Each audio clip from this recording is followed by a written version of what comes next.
Humanda ka na. Dahil ito na yung iyong katapusan. Dahil sa iyong mga kasalanang nagawa sa amin.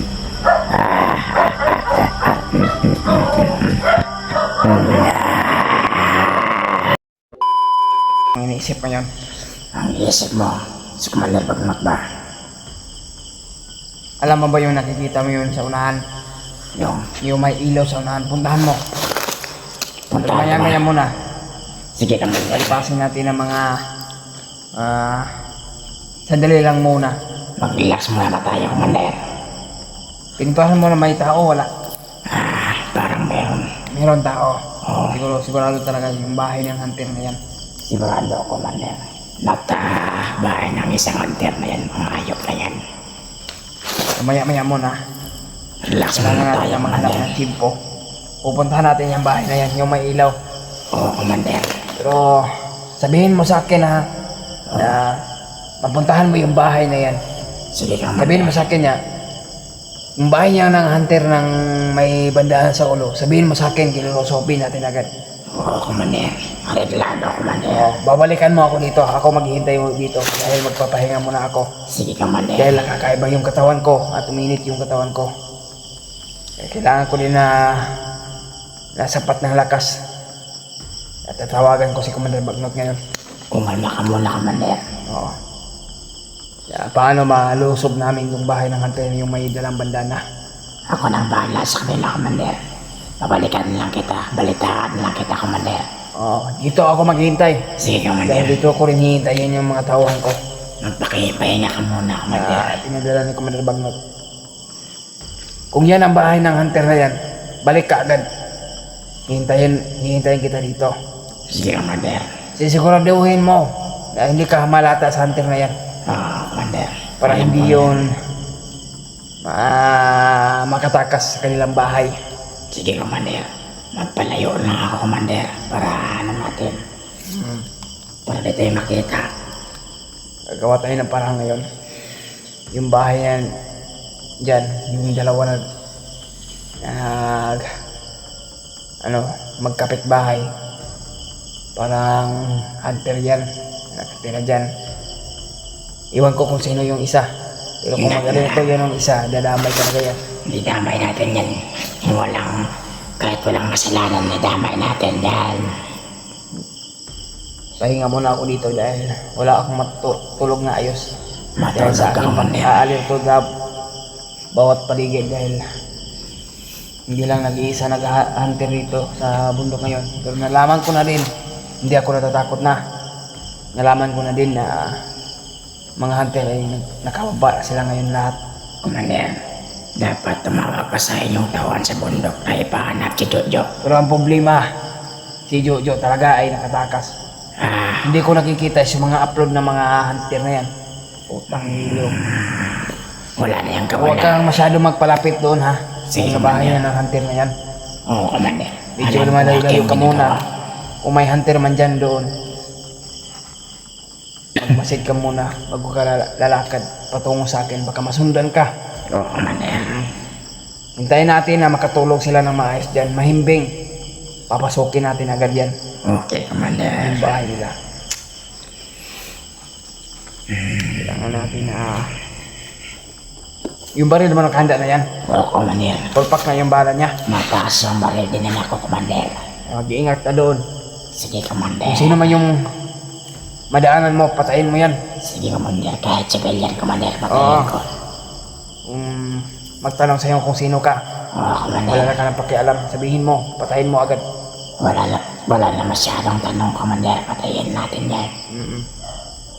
Sige na, puntahan mo na. Sige, Commander. Naiwan mo na kita dyan, Commander. Sige, mag-ingat ka. Sige, Commander.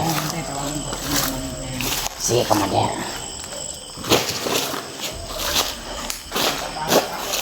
Oo, Commander. Maganda kayo, mga hunter. Malapit na ako sa bahay mo. Subalit, ito lang katapusan nyo para mawala sa mundo. Subalit may nakita akong ilaw dito malapit. Mukhang may katuwaan dito, banda.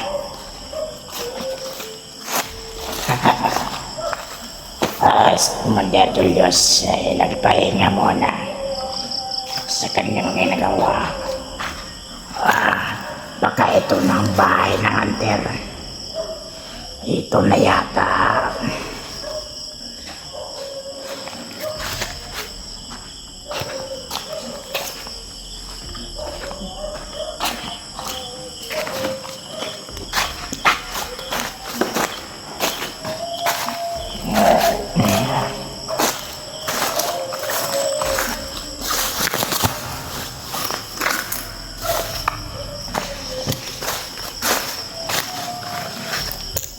Ito na ang bahay ng Hunter. Malapit na ako dito. Humanda ka na, Hunter, na may banda na solo. Hindi mo ba alam, nandito ako sa bahay mo. Dito solo ako ni Commander Julius na puntahan ko ang bahay nito at babalikan ko siya.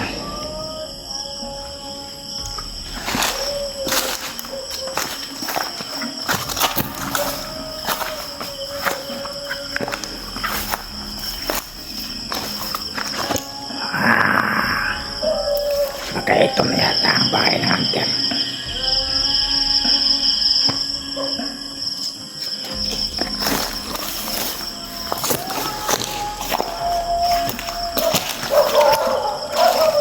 Ito yata ang bahay ng Hunter.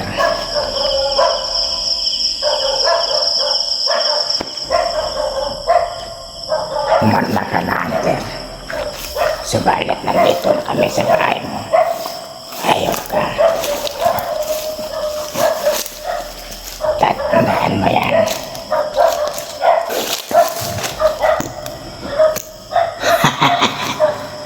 Hunter, ang bahay mo yan.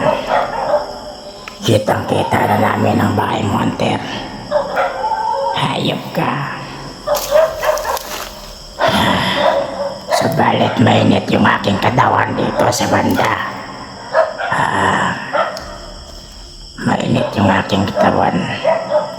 Hindi ako basta-basta makalapit sa bahay ng Hunter na ito. Kung sinabi ni Commander Julius sana na pasabukin ko ang bahay na ito, dapat pinasabog ko na sana. Ngunit nakarinig yata ng aso. Hindi ko alam. Baka nakita nila ako. Ang lintik na Commander. Nagbago. Commander Bagnot, ito na yung pangako namin sa'yo. Nadadalhin namin ang pamilya ng isang Hunter na ito na may bandana sa ulo na dapat ialay kay Commander Bagnot. Hunter, humanda ka na dahil ito na yung iyong katapusan dahil sa iyong mga kasalanang nagawa sa amin.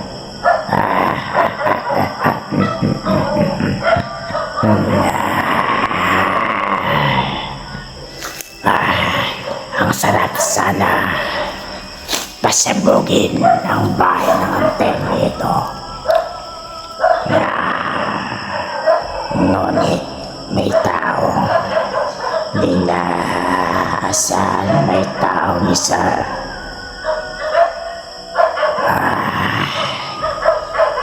Pero hindi yan ang aming hinahanap.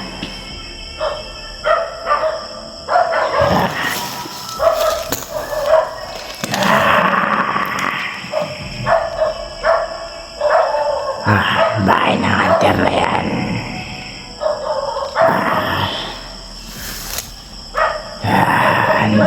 Hindi ko pa alam kung nandyan ba siya sa loob ng kanyang bahay. Subalit bukas ang kanyang pintuan.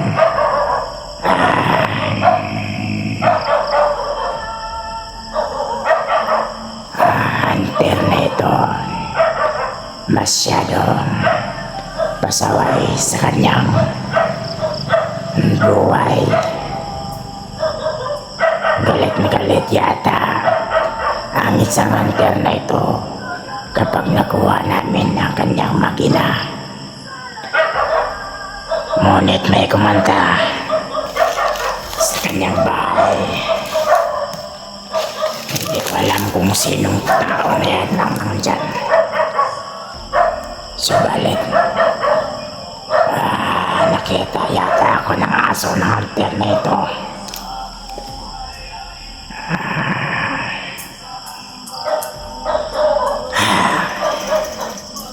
Ito na ang katapusan mo, hunter. Bahay mo yan.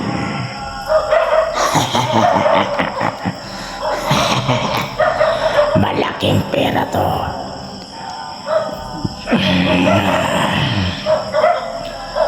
Paghirapan ko makuha ang hunter na ito. Pero wag mo na. Babalikan mo natin si Commander Julius na nakarating tayo sa bahay ng isang hunter na may banda na sa ulo. Sigurado ko na ito yung bahay ng hunter na ito. Subalit maraming aso sa kanyang bahay. Hindi kami basta-basta makalapit dahil mainit yung aking katawan.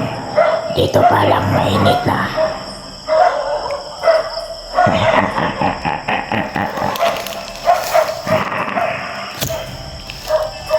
Ito yung mahal nyo na hunter. Yung bahay niya. Kitang-kita na namin. Pasabukin namin to. Kung kaya mo ba kanyang isipan.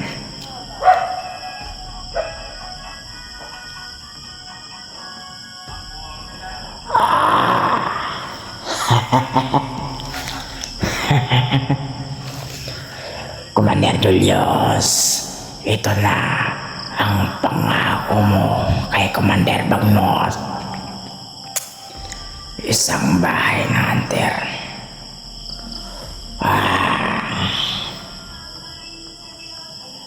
Mukhang may nagkatuwaan yata sa bahay ng hunter na ito.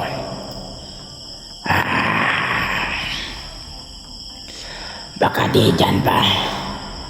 Baka di natin alam. Baka nandyan yung nagbagong bandido ay nagngangalan Jomar.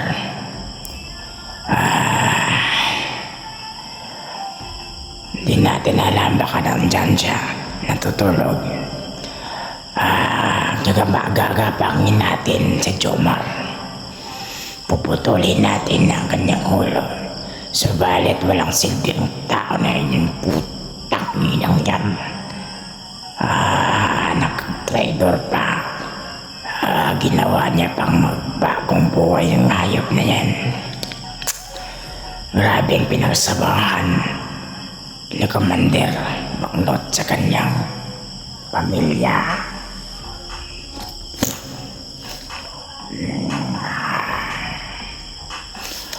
Ang bahay ng hunter na yan, kita niya yan, bahay ng hunter yan na si Ari.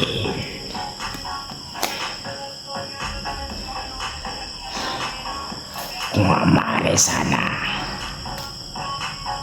puputulin natin ng ulo ng taon yan.